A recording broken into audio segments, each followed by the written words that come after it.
Hi everyone, and welcome to my channel called zuzanareacts, where I learn all things Bharat with your help, and I just share my Slovak Central European point of view. And in today's video, I wanted to look into Sadhguru, and he talks about the three pillars of existence.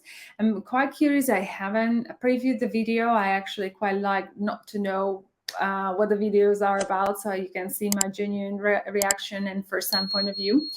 But I am super excited because, as you all know, I like spirituality very, very much. So I'm very curious how this is being explained by Sadhguru. And let's kick this off. Fundamental dimensions without which nothing can happen in existence. Just three fundamental forces, three fundamental qualities playing such a huge game.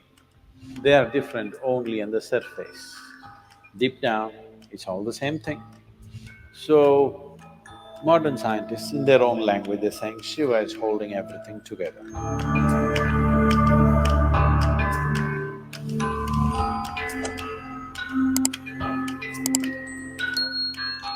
See, Brahma, Vishnu, Mahesh means don't think of three people, one floating on the clouds,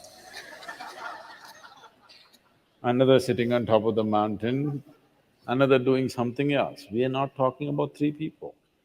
We are talking about three fundamental dimensions without which nothing can happen in existence. If you look at these stories closely enough, Brahma is the creative force. Is there creation in the existence? For sure. Vishnu is the maintenance. Is maintenance happening? I'm not talking about Delhi, I'm talking about creation. There maintenance happen. Definitely there is destruction, isn't it? Within your body right now, millions of cells are dying, millions of new cells are being created, and billions are being maintained, isn't it? So you are a manifestation of these three forces. So is the planet, so is the solar system, so is the whole creation. It is a manifestation of these three aspects of creation, maintenance and destruction. You might have gotten little attached to Shiva and become little destructive.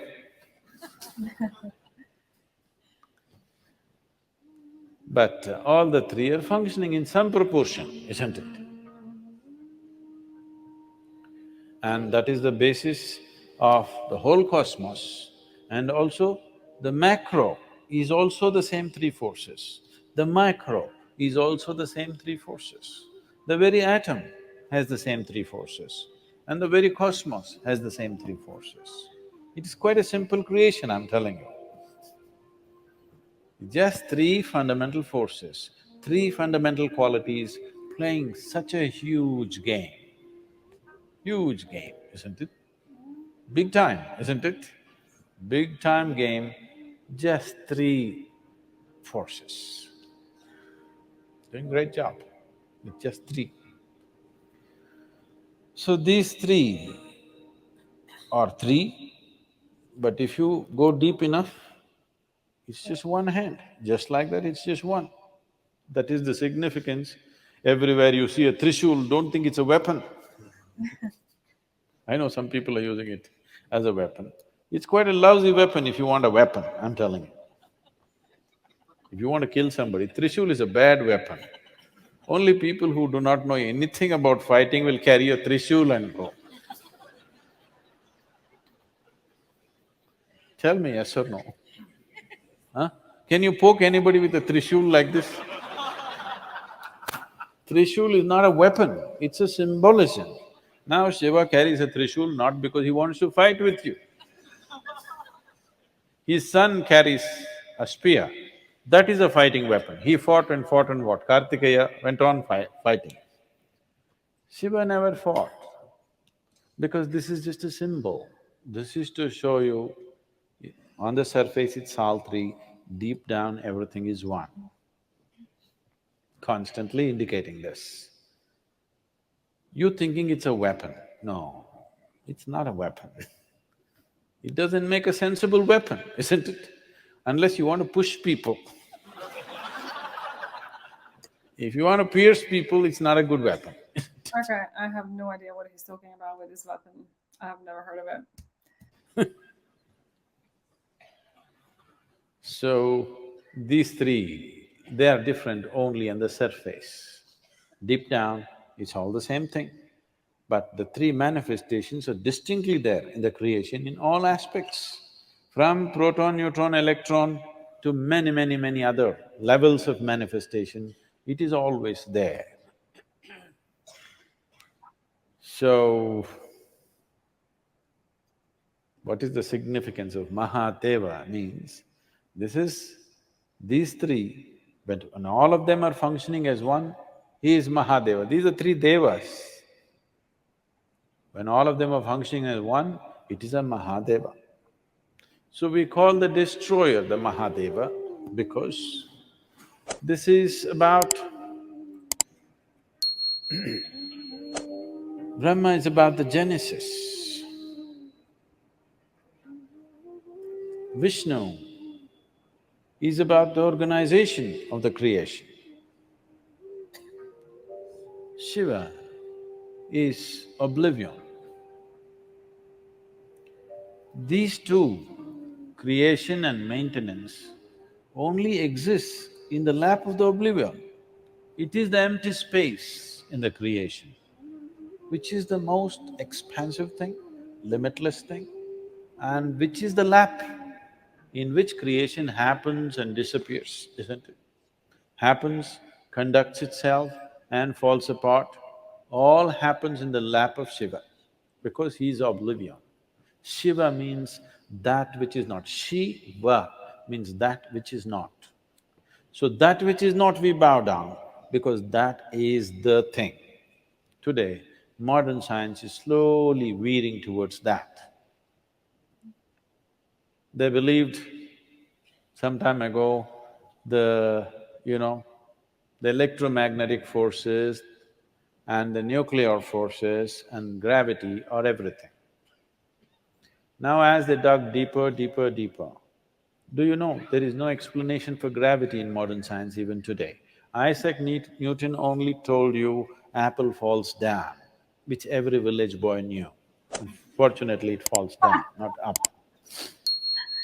He gave no explanation, no mathematical background to it. Simply he said it falls down, nothing else. And since then, they have been trying to find out.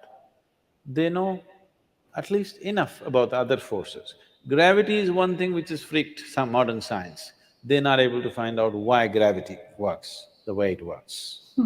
So today, one explanation they're talking about is, they believed at one time it's the gravity of the sun which is holding all the planets together, it is the gravity of something else holding all the galaxies together. Now they're saying that there is some dark force all over the place. Due to lack of description, because they can't make out any quality of that, they're calling it a dark force. And it is this dark force which seems to be keeping everything in place. They do not know what is the nature of this force. Okay. It is called So he talks about black matter. as dark energy or dark force. Black matter. This dark energy, we always call Shiva as the dark one. Yes. He's always referred to as the dark one. His night is the darkest night in the month. So, modern scientists, in their own language, they're saying Shiva is holding everything together. Now, I don't want you to imagine one man sitting there and holding everything together. That's not what it is. Shiva means that which is not. So that which is not is held as the highest, because that which is not is the largest manifestation in creation, isn't it so? If you look up in the sky, do you ever do it? Do you ever do it? Okay. I believe you, all right. So if you look up in the sky, because your visual apparatus are made in a certain way, you will think the sky is full of stars. That's not the reality. The largest thing out there is empty darkness, isn't it? Mhm. The galaxies that you see there are just small specks. Rest, the vast expanse is nothing, isn't it? So that is what we are referring to as Shiva. But there are many aspects to this. This is because we are a dialectical culture, because we know existence is seamless. You think there is a boundary line between solar system and the rest of the galaxy? No. Between one galaxy and another galaxy, there's a boundary line, LOC? There is no such thing. It is just a seamless existence. So, we are a dialectical culture where it is seamless. So I will be talking about Shiva. When I say Shiva, you have to make out which Shiva am I talking about. I say Shiva referring to the boundless nothing. I say Shiva and I refer to the Adi Yogi. I say Shiva and I'm talking about a laborer who's walking on the street right now whose name is Shiva. All these things we do at the same time. And this is the reason. If you look up at the boundless nothingness, we do the same thing. If you look at the Adi Yogi, we will do the same thing.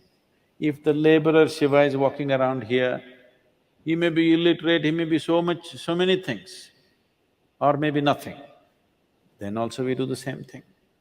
Because we know without the dark energy that you're referring to, without Shiva holding it, even this body will not have its integrity, it'll all burst out. So, when I look at you, I do the same thing. See, this is the only way. I want you to understand, this is the only place where such a thing is there. You're doing it unconsciously, so it's meaningless. What you do to your gods, you're doing to everybody, isn't it? Mhm. The idea is, this person may not know what is the source of his making, but I want to recognize that. He may not know that the creator is throbbing within himself, but it is my prerogative to see it. If I see it, it makes a difference for me. If he sees it, it will do wonders for him, but now I want to see it. So what you do to your God, the same thing you do to your neighbor, the same thing you do to your servant, the same thing you do to a cow or an elephant or a stone or whatever, because you don't want to miss an opportunity. You want to make an effort wherever you are to see that the source of creation is constantly throbbing in every piece of creation and nobody can deny it, isn't it? Even modern science cannot deny it, that whatever is the source of creation is also functioning in a tiny little invisible atom, isn't it so? It's interesting to watch these things from like the Hindu perspective. The more I learn about that, the more I feel like it's just, I think the word is confusing, but it's not confusing in a sense where I wouldn't perhaps understand it. It's confusing in the fact that you have so many different gods, which is a manifestation of the same God, la di da di da. And that I'm not saying it with any disrespect or any of that sort. Whereas the way I, perceive God is just the ultimate, consciousness, the ultimate reality. I don't have to have all these kind of sub gods and gods of gods and incarnations of gods. Now, obviously, if it works for people, absolutely great. But I feel like when it comes to these interpretation, makes it that more, maybe it's just maybe because I've studied it from kind of maybe a different angle, but what I'm hearing, he's saying the same thing, it's just different names. But where I'm coming from, I feel like it's explained in much more simple way, because there is no need for all these different manifestations of gods and different kind of powers. And the kind of what he has described, it's kind of, that's to me, that's what I've known from my, if you like to call it's not mine, but my kind of learning of spirituality. And I kind of look at it as a I struggle with the concept of three, even though it's a trinity. Also in Christianity, like it's basically all the religions, just different names. But I think in order, and this is where the bottom line of what he's saying, bottom line, we're all one, we're all like one consciousness trying to experience itself through form in this 3D reality. And the 3D reality is created through a white and black matter. This is where I think you have, then I would just go to your friends in China to go to yin yang, and this is why everything, like when it comes to, like, you have to have a black matter, you have to have a white matter for this reality to exist. And in things that what I'm aware of is that, you know, like on the different dimensions, like we have obviously like white angel and dark angels, but they're just the names for white and black matter, and they're working together in order to keep this existence in this world reality together. It's to Sadhguru's point when he said, like, something has to keep it together. He's talking about it, it's a black, you know, matter, but it is just a creation. It's a God universe. It's an eternity, as is an organism. I don't know if this is the right word to use, but we're all one, we're all connected. So no one is inherently good, no one is inherently bad. The key to existence is to have the balance, right? Like if you go too much into the light, you end up consumed by the light. If you go too much into the darkness, you end up consumed in the darkness. So you have to have that balance in your life to see all the perspectives. So yeah, we're all one, we're all connected. When I look at the nature of the world, it's you have polarities, plus and minus, positive, negative, white and dark matter. I don't necessarily think about it as a third thing, as a creator on top of that, because it's in everything. So in my head, the easier concept is you have two polarities that create the world. The third one, it's not like a polarity, it's just like the creation itself. It's everything is embodied within that. And this is why he goes, like, when you have these three, you know, you go all down and it's just one. So we're all one, we're all connected. Really nice video by Sadhguru, and thank you so much for watching. If you did like this video, please give it a thumbs up, share, subscribe to this channel, and I hope to see you in the next one. Until then, please do take care. Sending much love. Bye.